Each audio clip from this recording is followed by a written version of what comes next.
This call is now Les decía que la ética no es ponerse a estudiar autores y autores y autores.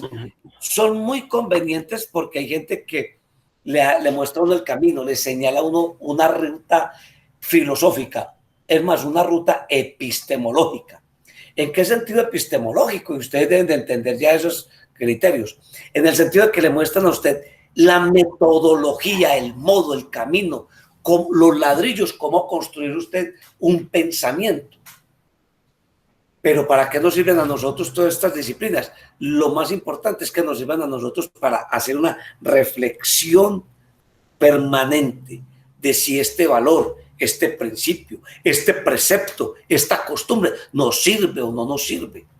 Y tomar actitudes. Por ejemplo, si usted es un agente de la decisión política, si usted es un agente de decisión jurídica, si usted es un padre de familia que también toma decisiones domésticas, que esa reflexión ética le sirva.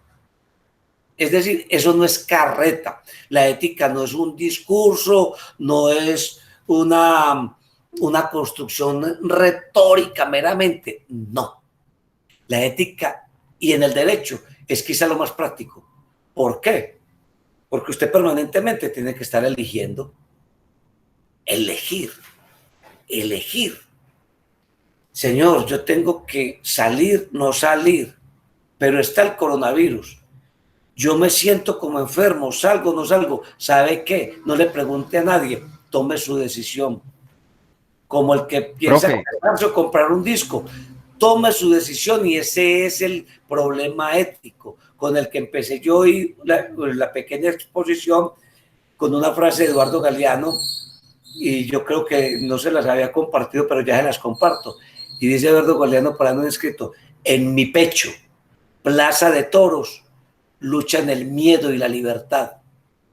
¿Y por qué en mi pecho? Porque eso hace parte de mi yo, de mi ser, de mi individualidad.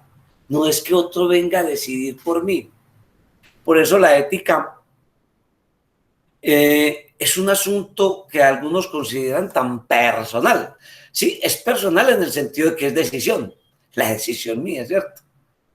Pero la decisión mía, más la del otro, más la del otro, más la del otro, es cuando se convierte ese asunto del ethos, el entorno en el que yo me desenvuelvo.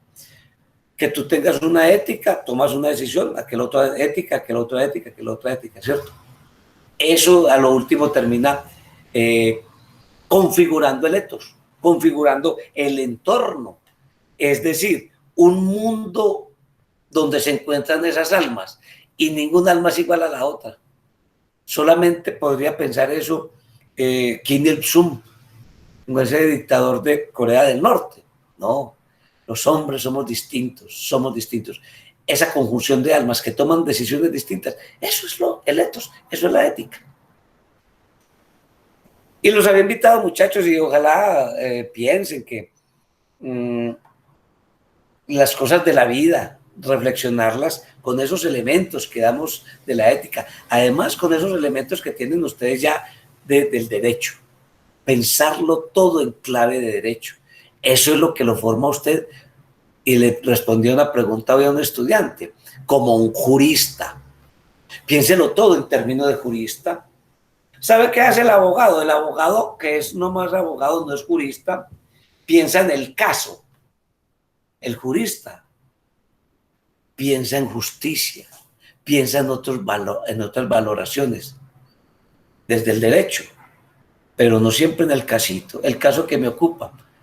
El jurista se sale de la ropa de las leyes para pensar en la antropología, en la deóntica, la filosofía, para pensar en la sociología, en los asuntos económicos, históricos, porque el derecho viene siendo todo eso. El derecho representa todo ese mundo tan complejo. Y en todo ese mundo tan complejo, siempre está la ética, como reflexión.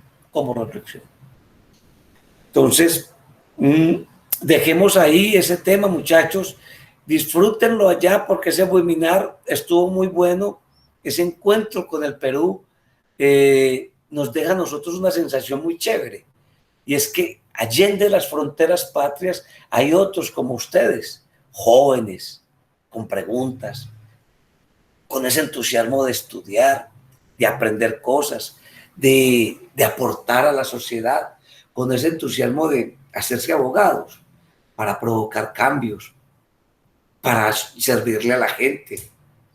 Que a nosotros también eso nos alimente y nos ponga en nuestro sitio.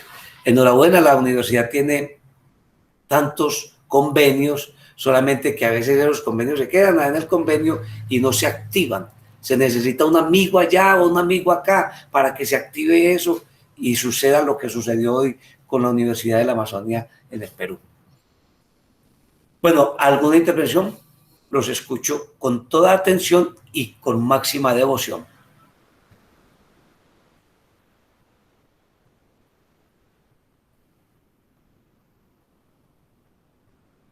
Profe, no, lo que usted habla ahorita de los dilemas éticos,